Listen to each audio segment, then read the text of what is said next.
بسم اللہ الرحمن الرحیم۔ السلام علیکم، مس کراسز چینل پر خوش آمدید۔ آج ہم پھر سے حاضر ہوئے ایک نئی ویڈیو کے ساتھ۔ امید ہے آپ کو پسند آئے گا۔ آپ سے گزارش ہے کہ ویڈیو کو لازمی پورا دیکھیں گا۔ چلیں آج کی ویڈیو کا آغاز کریں۔ رات کے 7 بج چکے تھے، لیکن ایسا لگتا تھا کہ بہت رات گزر چکی ہو۔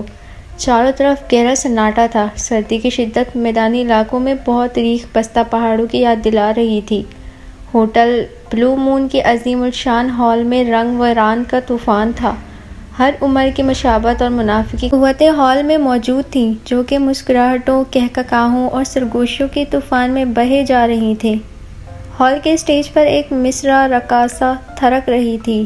رقاصہ تو خاص نہ تھا، لیکن رقاصہ کے خط و خال بہت دلکش تھے، جس کی وجہ سے اس کی معمولی رقاص بھی خاص اہم اختیار کر گیا تھا۔ بہت سے لوگ رقاصہ سے زیادہ اس کے گزدار جسم میں دلچسپی لے رہے تھے۔ ایسے میں ہال میں ایک نوجوان داخل ہوا۔ اس کی عمر 30 سال کے آس پاس تھی۔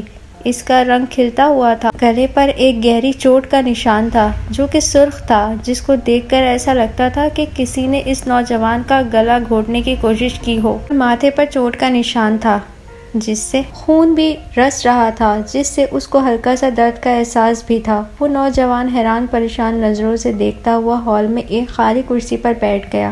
اس نوجوان کو لوگوں نے سرسری نظروں سے دیکھا اور پھر رقاصہ کی طرف مشغول ہو گئے۔ رقاصہ جب بھی درائے بن کر جھومتی تو سب سے لوگ ٹھنڈی سانسیں لے کر کرسیوں کی پشت سے ٹکرا جاتے تھے۔ نوجوان کے انداز و طور سے ظاہر ہو رہا تھا کہ وہ نہایت ہی کنفیوز ہے، پریشان و حیران نظروں سے ادھر ادھر دیکھ رہا تھا۔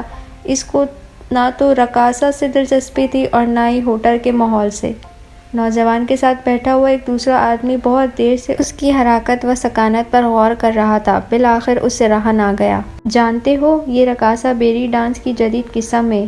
اچھا، اس نے گول مول جواب دیا، انداز سے یوں لگتا تھا کہ جیسے جان چھڑوانا چاہ رہا ہو۔ کچھ پریشان ہو؟ دوسرے آدمی نے کہا۔ میں یہاں کیسے آیا؟ اس نے جواب میں ایک عجیب سا سوال کیا۔ اس کی بات سن کر وہ آدمی ہنس پڑا۔ لگتا ہے زیادہ پی لی ہے۔ اتنا کہہ کر وہ رقاصہ کی طرف متوجہ ہو گیا۔ کچھ لمحوں کے بعد اس نے دوبارہ نوجوان کی جانب دیکھا۔ اب اس کے چہرے پر خوف ظاہر ہونے لگا تھا۔ وہ سر جھٹکتا ہوا نوجوان کو دیکھتا ہوا اپنی میز سے اٹھ کر کھڑا ہوا۔ اب نوجوان ہال میں چاروں طرف دیکھ رہا تھا۔ اچانک اس کی نظر ایک عورت پر پڑی، جو کہ غور سے اس کی جانب دیکھ رہی تھی۔ نوجوان اس کی جانب بڑھا۔ جیسے ہی وہ اس کے قریب پہنچا، اس عورت کے چہرے پر خوف کے تاثرات ظاہر ہوئے اور وہ اپنی میز چھوڑ کر اٹھ کر کھڑی ہوئی۔ اس کے ہاتھ میں موجود شراب کا گلاس چھوٹ کر فرش پر جا گرا اور ساری شراب فرش پر پھیل گئی۔ اب وہ پھٹی آنکھوں سے اس کو اس طرح دیکھ رہی تھی جیسے کوئی جیتا جاگتا انسان نہیں بلکہ بھوت دیکھ لیا ہو۔ اچانک اس کے حلق سے دلخراش چیخ نکلی اور دوسرے ہی پل اس نے ہال کے خارجی دروازے کی جانب دوڑنے لگی۔ نوجوان نے بھی بغیر سوچے سمجھے اس کے پیچھے پیچھے دوڑنے لگا۔ رقاصہ میں مدہوش لوگوں نے ایک نظر اس کی جانب دیکھا اور پھر دوبارہ رقاصہ بنی میں مصروف ہو گئے۔ عورت بھاگتی ہوئی ہوٹل سے باہر نکل کر مین روڈ پر دوڑنے لگی۔ نوجوان بھی اس کے پیچھے پیچھے تھا۔ غالباً وہ یہ معلوم کرنا چاہتا تھا کہ وہ اس کو دیکھ کر اس قدر حواس بختہ کیوں ہو گئی ہے۔ وہ دوڑتے ہوئے ایک گلی میں داخل ہو گئی۔ اب وہ ایک 2 منزلہ عمارت کے دروازے کے سامنے کھڑی تھی۔ اس دروازے کو دیوانے کی طرح پیٹ رہی تھی۔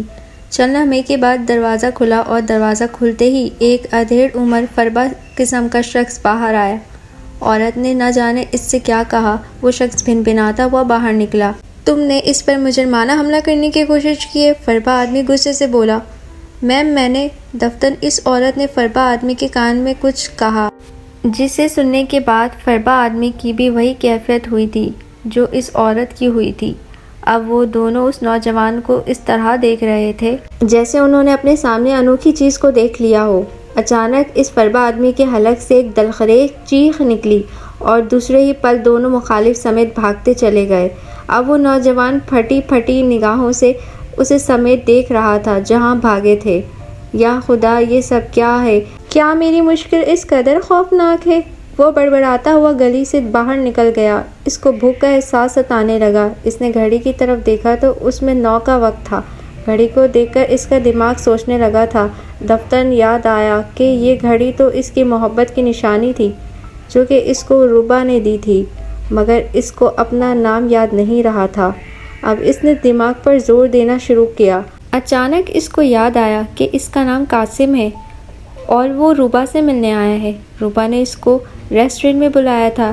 اس کا رخ ریسٹورنٹ کی طرف تھا۔ قاسم آہستہ آہستہ ریسٹورنٹ کی جانب چلنے لگا تھا۔ اس کا ذہن مختلف خیالات کی آمادگاہ بنا ہوا تھا۔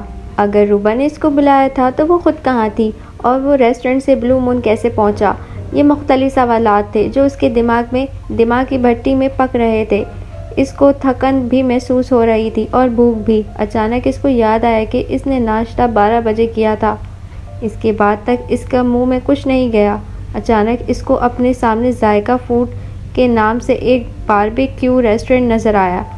اس کے قدم وہ باربیکیو ریسٹورنٹ میں داخل ہو کر سامنے والے کاؤنٹر پر جا کر رک گیا۔ جی جناب، کاؤنٹر پر بیٹھے والے آدمی نے کمپیوٹر میں نظر جھکائے ہوئے کہا۔ اس نے کہا، مجھے کچھ کھانے کو دے دو۔ آگے کی کہانی جاننے کے لیے ہمارے چینل کو لائک اور سبسکرائب لازمی کر دیا کریں۔ یہ آپ کا چھوٹا سا پیار ہوتا ہے جو ہمیں چاہیے ہوتا ہے۔ کامنٹ سیکشن میں ضرور بتائیے گا آپ کو آج کی کہانی کیسی لگی۔ پھر ملیں گے انشاءاللہ ایک نئی ویڈیو کے ساتھ۔ ابھی کے لیے اللہ حافظ۔